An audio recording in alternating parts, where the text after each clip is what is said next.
नमस्कार दोस्तों, आप सभी का मैं इस short hand word YouTube channel में स्वागत करता हूं। दोस्तों, मैंने नया चैनल बनाया है और मेरा इसे बनाने का उद्देश्य सिर्फ यही है कि हम लोग जो शॉर्ट हैंड करते हैं, उसकी प्रैक्टिस करने के लिए यहाँ पे हम लोग वीडियो अवेलेबल हैं। और तो यहाँ पे मैं हिंदी में शॉर्ट हैंड के वीडियो अपलोड करूँगा, जो 80 से 130 तक की स्पीड तक के होंगे।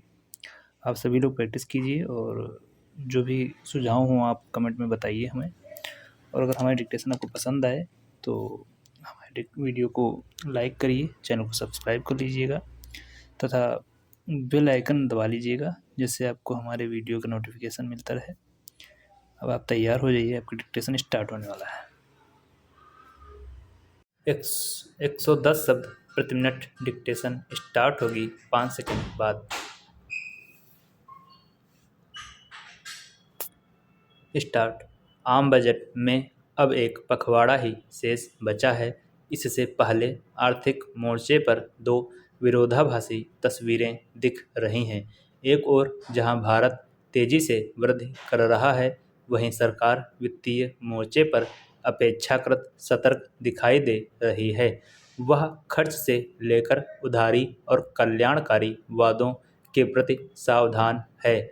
वैसे तो ये दोनों परिदृश्य अपनी अपनी जगह पर सही हैं, लेकिन अधिकांश लोग इसे समझ नहीं पाते।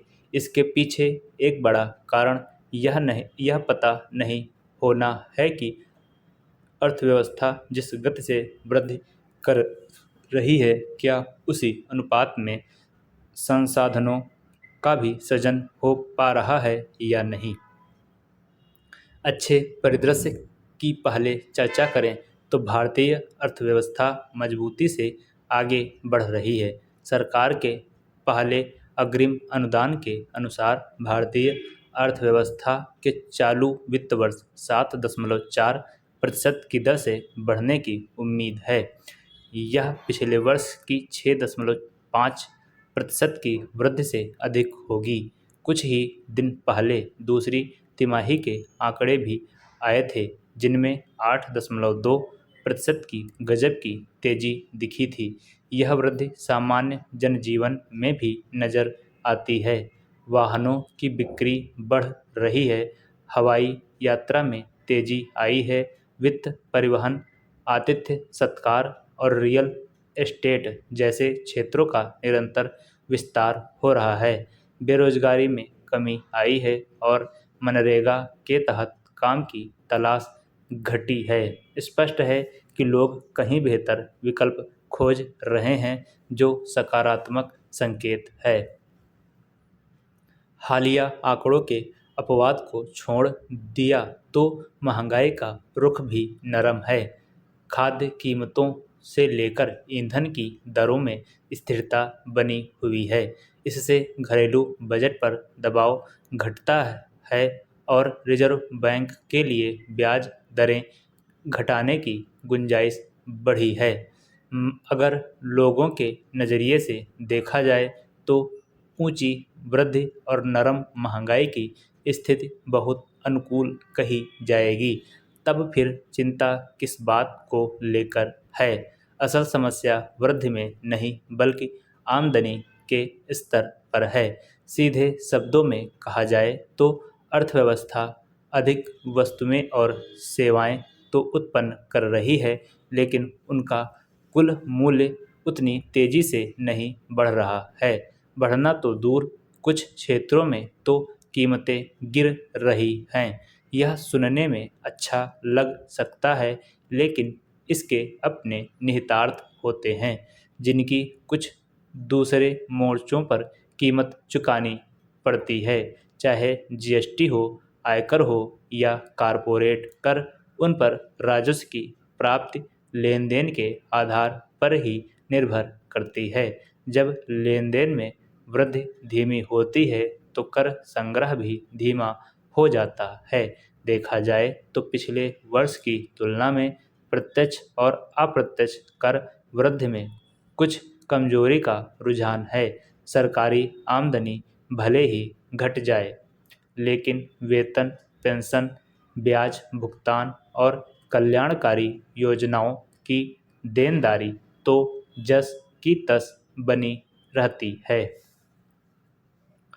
जब सरकार ने सड़कों, रेलवे, बंदरगाहों, आवास और ऊर्जा आदि में बड़े निवेश के इरादे जताए हों, तो संसाधनों की आवश्यकता स्वाभाविक रूप से बढ़ जाती है। इसलिए कोई हैरानी की बात नहीं कि सरकार एक मुश्किल संतुलन साधने की चुनौती का सामना कर रही है। अगर राजस्व प्राप्ति में कुछ संकुचन दिखता है तो जाहिर है कि उसे या तो अधिक उधारी लेनी पड़ेगी या किसी अन्य मोर्चे पर कटौती का विकल्प अपनाना होगा।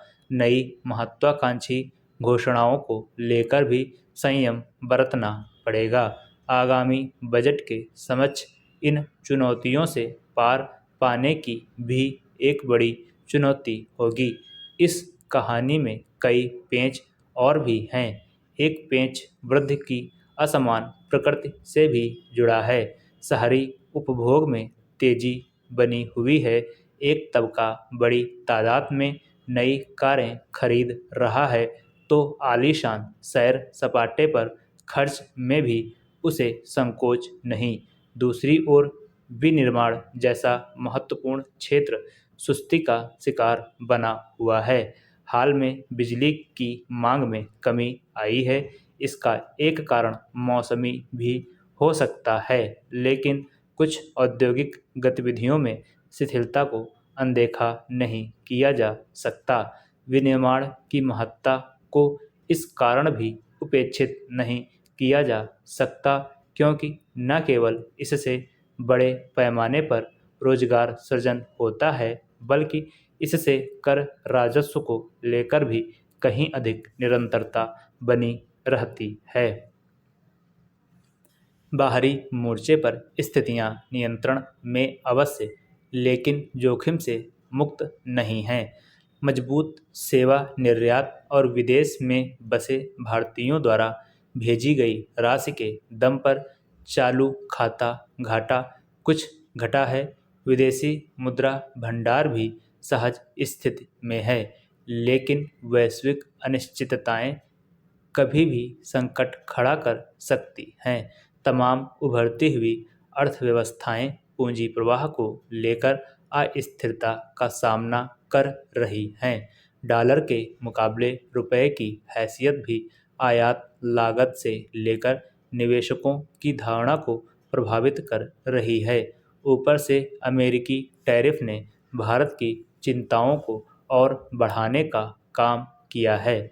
बजट में वित्त मंत्री को इन चिंताओं का संज्ञान लेना होगा। इसमें कर वृद्धि अनुमान को लेकर बहुत सावधानी बरतनी होगी। उधारी की योजनाओं को लेकर भी सतर्कता आवश्यक होगी ताकि ब्याज अदायगी को लेकर अतिरिक्त बोझ न बढ़े। राजस्व अनिश्चितता की स्थिति में बड़े वादों को निभाने में मुश्किल आती है, जबकि निवेश संबंधी या कल्याणकारी योजनाओं में कटौती आर्थिक वृद्धि से लेकर सामाजिक कल्याण की प्रक्रिया को पलट सकती है। संभव है कि बजट में बड़ी घोषणाओं के बजाय स्थिरता सुनिश्चित करने पर ध्यान केंद्रित हो।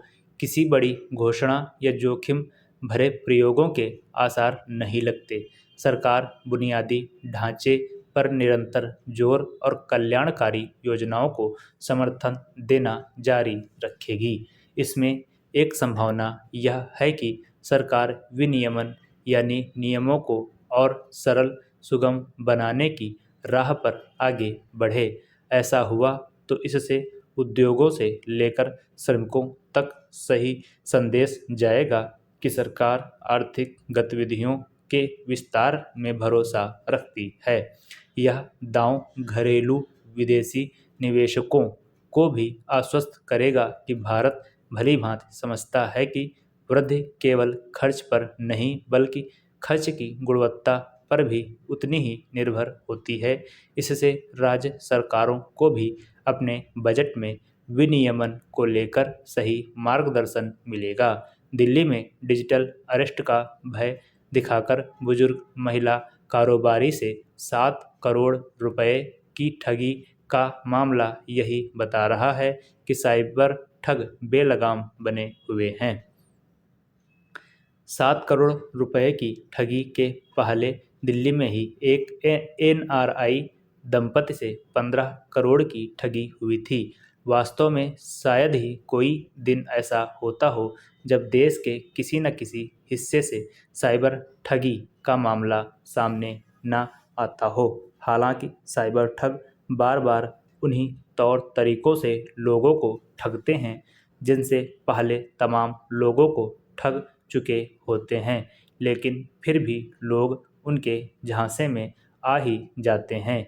इनमें कई तो अच्छे खासे पढ़े लिखे लोग होते हैं। उनके ठगे जाने से यही पता चलता है कि औसत लोग साइबर अपराधियों के तौर तरीकों को लेकर जागरूक नहीं। समाप्त।